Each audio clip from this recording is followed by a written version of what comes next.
नमस्कार, आप देख रहे हैं जस्ट इंडिया और मैं हूं आपके साथ हिमांशु छाबड़ा। रुक करेंगे तमाम खबरों की तरफ जो है आपके लिए जरूरी।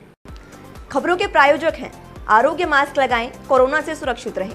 Oscar super speciality hospital and trauma centre, रंज किया showroom in Rohtak and Bahadurgarh. Showroom पर आएं, टेस्ट ड्राइव लें और गाड़ी बुक कराएं। सुशांत सिंह राजपूत के इस मामले में कंगना सुर्खियों में आ गई और आपको बता दें कंगना जिस तरह से ट्वीट कर रही थी वही शिवसेना सरकार सख्ती बरत रही है। कंगना के खिलाफ मुंबई में एफआईआर दर्ज करा दिया और वही कंगना शिवसेना पर जुबानी हमले लगातार कर रही है। कंगना ने कहा उद्धव को वंशवाद का नमूना, तो वही शिवसेना को सोनिया सेना तक कह डाला। इसी के साथ ही आपको बता दें कल कंगना के ऑफिस पर बीएमसी ने तोड़फोड़ की थी। बॉलीवुड एक्ट्रेस कंगना रनौत और महाराष्ट्र के मुख्यमंत्री उद्धव ठाकरे के बीच लड़ाई बढ़ती जा रही है। कंगना लगातार उद्धव और शिवसेना पर हमले कर रही है।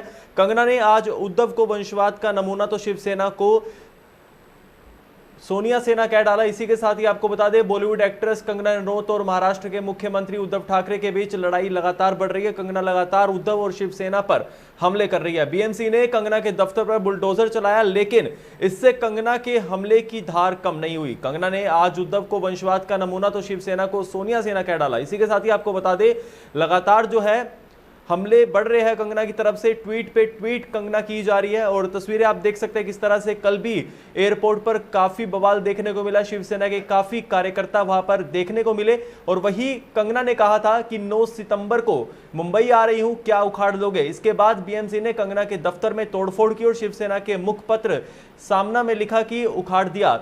और इसी के साथ ही आपको बता दें सीएम उद्धव ठाकरे से पंगा लेना कंगना रनौत को काफी महंगा पड़ चुका है और अभी भी लग रहा है कि काफी महंगा पड़ने वाला है। और वही आपको बता दें विक्रोली पुलिस स्टेशन में कंगना के खिलाफ शिकायत दर्ज की गई है। शिकायतकर्ता ने कहा है कि कंगना ने सीएम उद्धव ठाकरे के खिलाफ अपमानजनक भाषा का इस्तेमाल किया। इसके बाद कंगना के खिलाफ एफआईआर दर्ज कर ली गई है। इस मामले में अब महाराष्ट्र के राज्यपाल भगत सिंह कोश्यारी एक्टिव हो चुके हैं और उन्होंने मुख्यमंत्री उद्धव ठाकरे के मुख्य सलाहकार अजय मेहता से चर्चा की है। राज्यपाल ने कार्रवाई पर काफी नाराजगी जताई। आपको बता दें बीएमसी की जो भी कार्रवाई थी उस पर नाराजगी जताई गई है और वही हाईकोर्ट में आज याचिका दायर की गई थी। और कहीं ना कहीं आपको बता दें कंगना रनौत के दफ्तर से की गई कार्रवाई को बीएमसी ने सही बताया और वही हाईकोर्ट ने कहा कि अवैध निर्माण को गिराया गया। इसी के साथ ही आपको बता दें कंगना रनौत के दफ्तर में जो भी कार्रवाई बीएमसी की तरफ से की गई थी आज वही हाईकोर्ट से कहा गया कि अवैध निर्माण को गिराया गया है।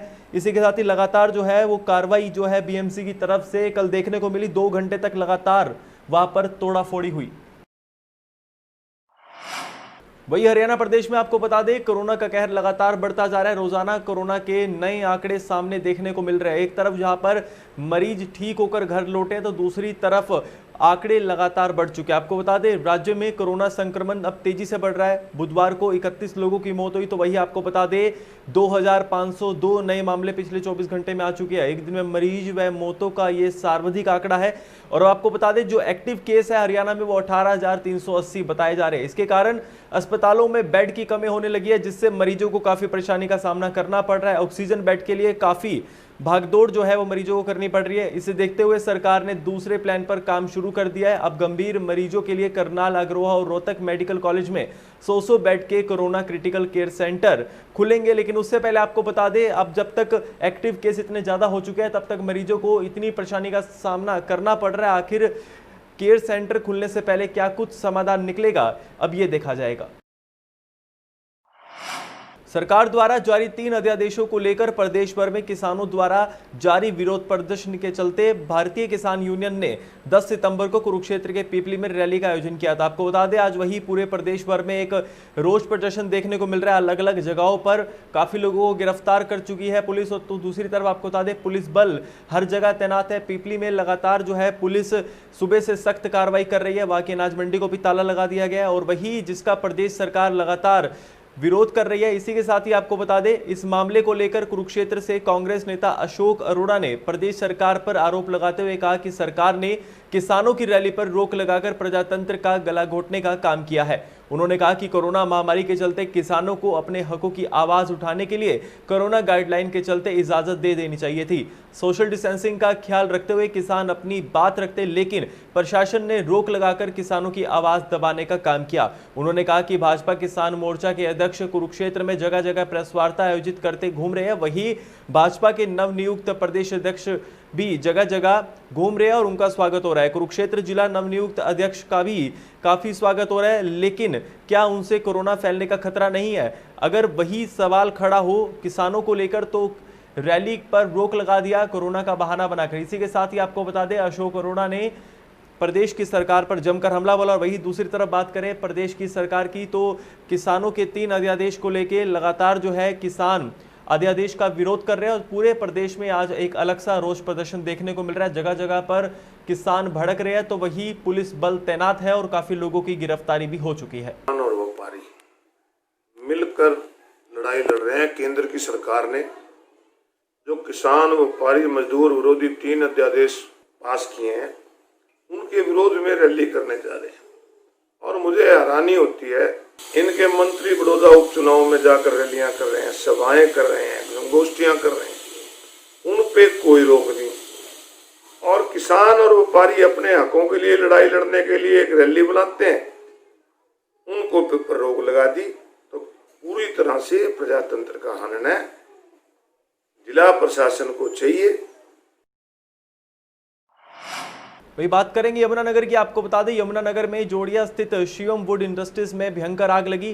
फैक्ट्री के खुले चैम्बर में ये आग लगी। आग लगने से लाखों का नुकसान हो चुका है। वही अभी तक नुकसान का आंकलन नहीं हो पाया है। आग इतनी ज्यादा थी, करीब 2.5 घंटे की कड़ी मशक्कत के बाद फायर ब्रिगेड की 5 गाड़ियों ने आग पर काबू पाया। वही आग किन कारणों से लगी इसका भी पता नहीं चल पाया। इस पर शिवम वुड इंडस्ट्री के मालिक संजय गर्ग ने बताया कि चैम्बर खुला हुआ था। सुबह लेबर ने 1 से 1.5 घंटे काम किया। आज करीब 9 बजे मजदूरों ने खुले चैम्बर से ज़्यादा धुआं उड़ता हुआ देखा, तभी आग की लपटें उठने लगी। उन्होंने जल्दी सूचना दी मुझे और वही आपको बता दें मौके पर पहुंचे मालिक, और वही कहीं ना कहीं आपको बता दें आसपास के इलाकों में भी हड़कंप मच गया। फायर ब्रिगेड की गाड़ियों ने कड़ी मशक्कत के बाद आग पर काबू पाया है।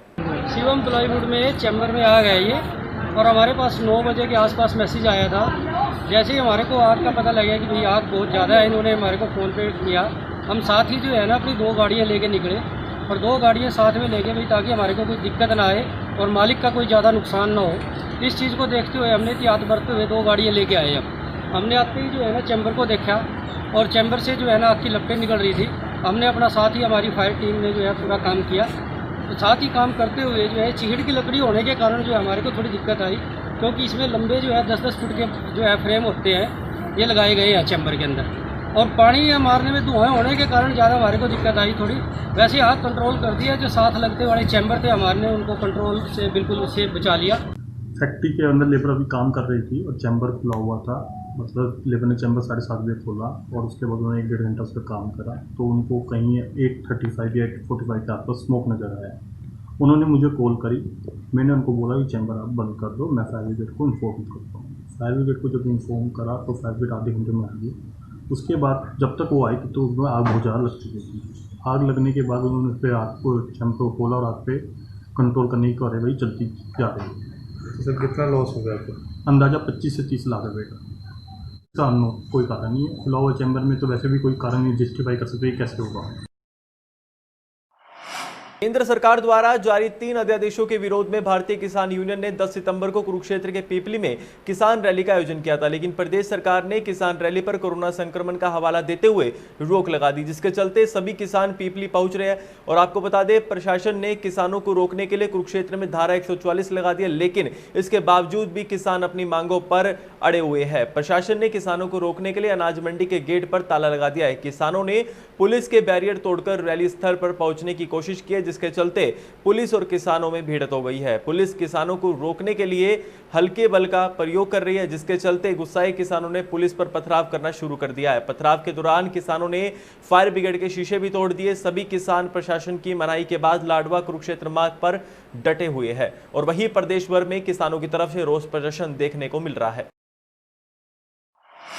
वहीं गांव समैन के नांगली रोड स्थित प्रेमी किराना स्टोर पर सीएम फ्लाइंग की टीम द्वारा नकली घी बनाए जाने की शिकायत पर छापेमारी की गई है। छापेमारी कार्रवाई हिसार रेंज के टीम इंचार्ज इंस्पेक्टर विक्रम के नेतृत्व में की गई। इस दौरान फतेहाबाद से जिला खाद्य सुरक्षा अधिकारी और सदर थाना पुलिस भी मौजूद रहे। सीएम फ्लाइंग की टीम ने किराना दुकान से अलग अलग ब्रांड के 257 लीटर देसी घी बरामद किए, जिसके सैंपल लेकर जांच के लिए भेज दिए। जांच रिपोर्ट आने के बाद विभाग द्वारा आगामी कार्रवाई की जाएगी। इस बारे में जानकारी देते हुए CM flying team incharge Vikramjit Singh ने बताया कि उनके पास शिकायत आई थी कि गांव समैन में नकली देसी घी बनाकर बेचा जा रहा है, जिसके चलते छापेमारी की गई तथा वहां से शुद्ध हरियाणा मोदक व लक्ष्य ब्रांड का 257 लीटर घी बरामद किया गया। उन्होंने बताया कि आगामी कार्रवाई जब घी की जांच हो जाएगी उसके बाद की जाएगी और वही उनका कहना है कि पुलिस को सूचना दे दी गई है। हाँ, हमारे पास इन्फॉर्मेशन थी कि समैन गांव में कोई प्रेमी करियाना स्टोर है, उस पर नकली घी केमिकल डाल के तैयार किया जाता है और पब्लिक में बेचा जाता है। उस पे फूड सेफ्टी ऑफिसर फतेहाबाद और टोहाना पुलिस को साथ लेकर दुकान की चेकिंग की गई है, जहाँ पे खुला घी तो नहीं मिल पाया, लेकिन 3-4 ब्रांड का पैकिंग घी मिला है, जिसको डॉक्टर साहब द्वारा सैंपल लिए गए हैं और आगामी कार्रवाई टोहाना पुलिस द्वारा सौंप दी गई है। जैसे सैंपलों की रिपोर्ट आएगी उसके आधार पर नियमानुसार कार्रवाई अमल में लाई जाएगी।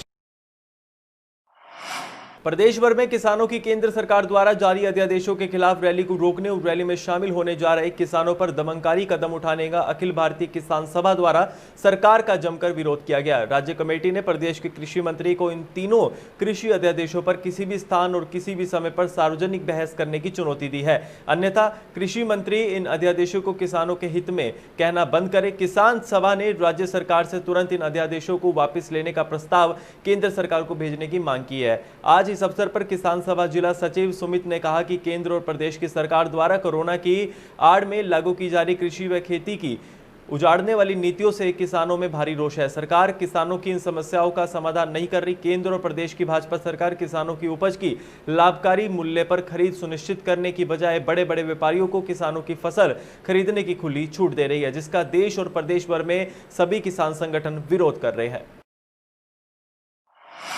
यमुनानगर में अवैध कॉलोनियों के निर्माण पर जिला नगर योजनाकर विभाग द्वारा लगातार कार्रवाई जारी है, जिसके चलते अवैध निर्माण को तोड़ा जा रहा है। जिले में जनवरी 2019 से लेकर अब तक एक बड़ा एक्शन लेते हुए 60 अवैध कॉलोनियां डिटेक्ट की गई और उन पर कार्रवाई करते हुए उन्हें तोड़ा गया और अब तक town and country planning act के तहत 32 FIR दर्ज की गई है और कुछ और कॉलोनियों की डिटेक्शन भी जारी है और आपको बता दें उन पर भी कार्रवाई की जाएगी। आम जनता से अपील है कि विभाग से जानकारी लेने के बाद ही कहीं प्लाट ले, इसके लिए सभी जगहों पर फ्लैक्स खसरा नंबर के साथ लगाए गए हैं।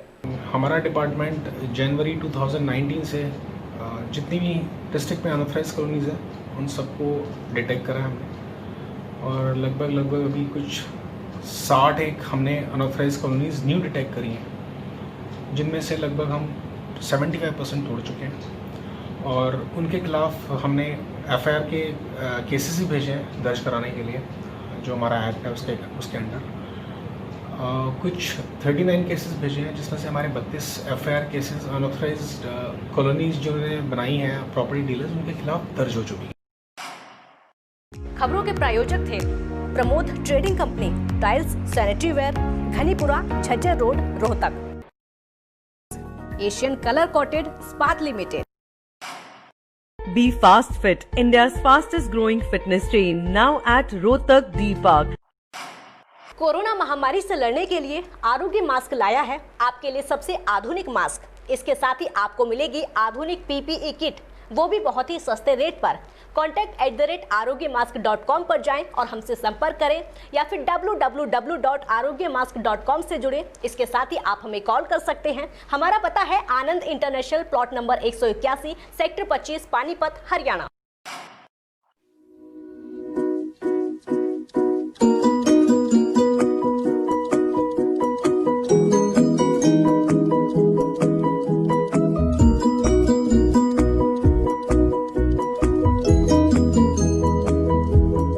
मेडिफिल इंटरनेशनल, 7 शीतल कॉम्प्लेक्स, सुभाष नगर, रोहतक।